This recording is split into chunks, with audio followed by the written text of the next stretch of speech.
Meghan Markle had her eyes on a bag, but not one you could find in any boutique. Insiders say she approached Hermès itself, the most secretive house in fashion, asking for something that didn't yet exist, a one-of-one Birkin crafted exactly to her vision. She pictured it in pure, ethically sourced white leather, finished with gold-plated details and an engraving of one of her own quotes, a phrase from a speech about empowerment she once gave. To her, it wasn't about fashion, it was about identity, a statement that she was ready to step back into elite society, but this time on her own terms. Insiders say her team sent the request directly to Hermès headquarters in Paris, polite but confident. The timing wasn't random, it was perfectly planned just months before her highly anticipated appearance at a Montecito charity gala. In her mind, the vision was flawless, a duchess, a cause, and a Birkin that whispered luxury with a conscience. But what she didn't see coming was how that single request would ripple through the highest corners of Parisian fashion. Because when you approach Hermès, the most private, silent empire in couture, you're not just asking for a bag. You're asking for access to a world that rarely opens its doors. And this time, those doors stayed closed. A few days later, the response arrived, polished, polite, and with a sting hidden beneath its charm. The message read, "Madame Hermès does not accept external creative direction on heritage designs. Our legacy belongs to the maison itself, not to collaboration. In simpler words, we don't take fashion notes from you." It was quintessential Hermès, refined, respectful, but utterly final. Still, Meghan's team didn't back down. Within hours, her lead stylist reportedly replied, arguing that Meghan's concept could modernize Hermès's classic image for a new generation. The following morning, her personal assistant sent another message, reinforcing Meghan's dedication to sustainable luxury and purposeful fashion. That's when the tone in Paris began to shift. Hermès never answered. Instead, according to whispers from insiders, the entire email thread was discreetly circulated among a tight circle of high-end fashion editors, not tabloids or gossip outlets, but the tastemakers who dictate what gets whispered behind couture doors. It was a masterstroke, graceful, strategic, and devastating. Hermès didn't just decline, they transformed her proposal into a quiet warning. The message spread quickly. Hermès doesn't bend, not even for royalty. By week's end, Paris wasn't murmuring, it was laughing softly.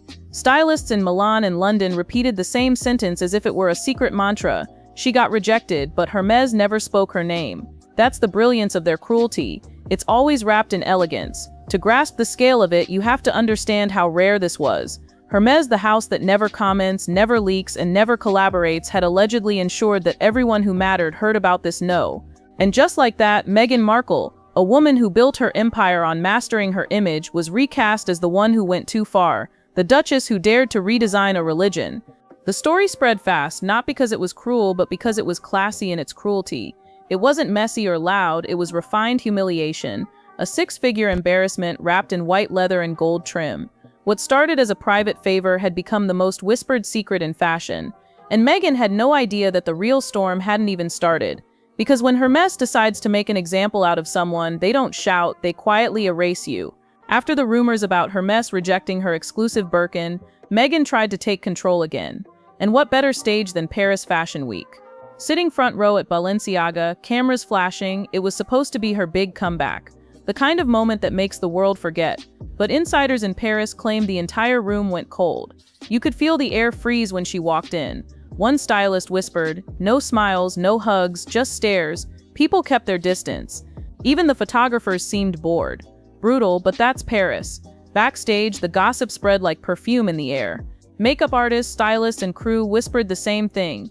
Being near her wasn't easy. Not because she was rude, but because allegedly she didn't smell great. Panic hit the glam team, they were reportedly spraying perfumes non-stop. One insider joked, "You can fix makeup, but you can't fix that." Cruel, completely, but in Paris, cruelty always wears couture. By the time the show wrapped up, the rumors had already escaped the backstage and spilled into the lobby. No one was whispering about Balenciaga's collection anymore, all eyes were on Meghan. And in Paris, there's one sin the fashion elite never forgive: bad hygiene. Scandal, they'll survive it. Arrogance, expected. But a duchess carrying the scent of chaos, that's social suicide wrapped in silk. And it didn't end there. After the show, things only spiraled further. Designers began murmuring that the look Meghan wore, the one she believed marked her grand return, wasn't even hers. Balenciaga hadn't rolled out a red carpet, they'd done her a last-minute favor. The gown was borrowed, the heels loaned, and the quiet humiliation, she had to return it all. Tags still on. In Paris, that's code. Free clothes mean prestige. Borrowed ones, pity. The message couldn't have been clearer. You're not one of us anymore. Then came the moment that sent a chill through the entire city. After leaving the venue, Meghan reportedly took a drive through the Pont de l'Alma tunnel. Yes, that tunnel. The same one where Princess Diana's life ended. Her team called it a coincidence.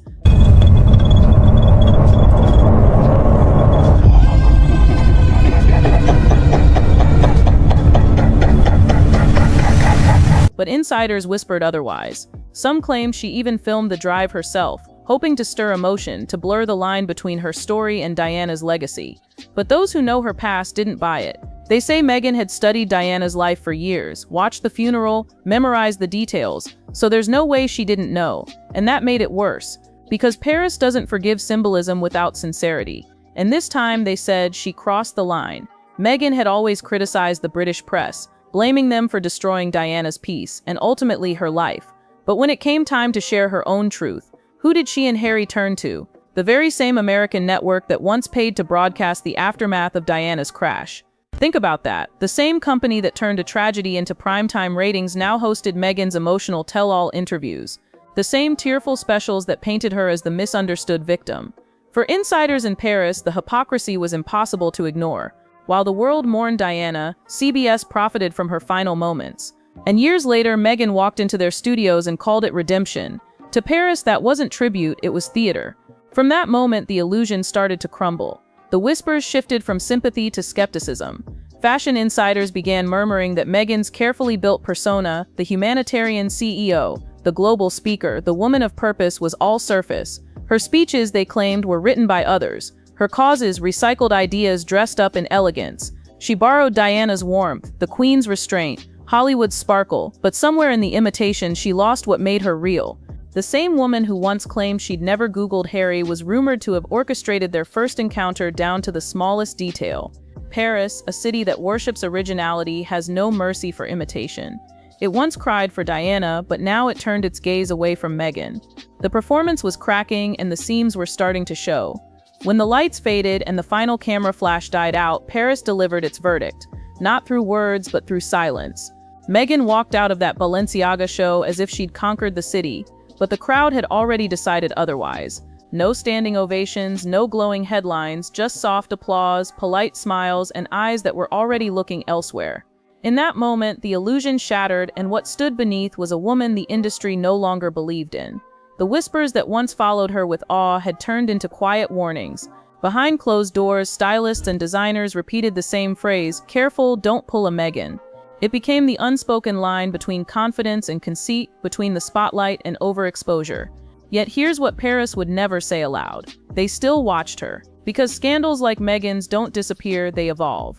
Every fashion house that mocked her in private still keeps one eye on her next move, wondering if she'll rise again. And maybe she will. Some say she's already building something new in Montecito, not about fame or legacy, but about control. A brand, a vision, a quiet revenge wrapped in silk. The same insiders who once whispered about her downfall now whisper about her return. Because if Meghan Markle has proven anything, it's that she doesn't vanish, she reinvents. After the silence settled and the gossip cooled, something unexpected began to stir in Montecito. The same woman Paris had dismissed as overexposed was quietly sketching a new blueprint. No more front row seats or desperate comebacks. This time, Meghan was moving in silence. Rumors started to leak through industry back channels. Her old stylist was out. A new circle of strategists and brand architects had been brought in, people who understood crisis as currency. She wasn't hiring for glamour, she was recruiting for control. Insiders claim the meetings started small, over green juice and confidentiality agreements, not photo shoots, not interviews, strategy. Meghan was reportedly rebuilding her empire from the ground up, but this time it wouldn't revolve around royal titles or fashion headlines, it would be built on ownership. Around Montecito, whispers grew that she had registered new trademarks, quietly filing paperwork for something bigger than anyone expected. The name that kept surfacing, as ever. At first, nobody knew what it meant, a phrase, a promise, or a declaration. But the insiders who'd seen her vision board called it personal. They said it wasn't just a lifestyle brand, it was a statement of survival, a soft-spoken rebellion against the gatekeepers who had laughed her out of Paris. The concept, according to those close to her, mixed home design with identity, linens, candles, tableware. everyday items wrapped in the philosophy of reclaiming space. It wasn't luxury for show, it was luxury for power. Even the brands that had once cut her off began to circle again, cautiously curious. They'd seen this before, the Phoenix Act. Fashion loves a resurrection, and if Meghan could rebuild without begging for validation, she might rewrite the rules entirely. But this time, she wasn't looking for the world's approval. She was building something she could own outright. Those who doubted her began to notice small shifts online, new domain names, subtle color palettes, a quiet social media revival. Nothing loud, nothing desperate, just calculated movement. A rebrand disguised as retreat.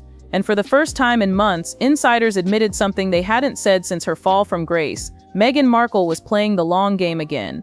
Because if there's one thing she learned from Paris, it's that silence isn't defeat, it's planning. The silence didn't last forever, it never does. Slowly, Meghan began reappearing. Not in the usual glittering chaos of red carpets, but in curated glimpses. A single photo from her living room, a polished interview quote, a whisper about her new venture. Everything felt deliberate, as if every move had been storyboarded months in advance. She wasn't chasing attention this time. She was designing it. Those close to her say she became obsessed with precision. Every frame, every caption, every word ran through layers of approval before it saw daylight. Gone were the spontaneous moments that once made her relatable. What replaced them was control. Quiet, airtight, surgical control. The Meghan that Paris mocked for overreaching was now calculating every pixel that reached the public eye. PR insiders described her new playbook as luxury minimalism. Appear rarely, say little, and make people wonder. It was the same formula used by the houses that once rejected her. Hermès, Chanel, Dior. The less you reveal, the more power you hold. And Meghan was learning to weaponize invisibility.